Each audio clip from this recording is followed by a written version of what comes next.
In today's video, I'm going to show you how to set up custom IP access rules inside Cloudflare.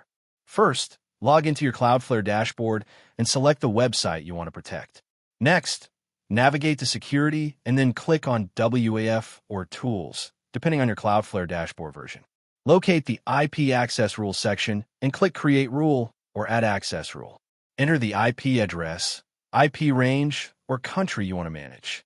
Then choose the action you want Cloudflare to take. For example, you can allow, block, challenge, or JS challenge traffic from that source. After configuring the rule, click Save to apply the changes. Cloudflare will immediately begin enforcing the access rule, helping you control who can access your website and protect against unwanted traffic. To verify the rule is working, test access from the affected IP address or review your security events and logs. And that's it. You've successfully set up custom IP access rules inside Cloudflare. Thank you for watching this video. Please feel free to use the affiliate link in the description.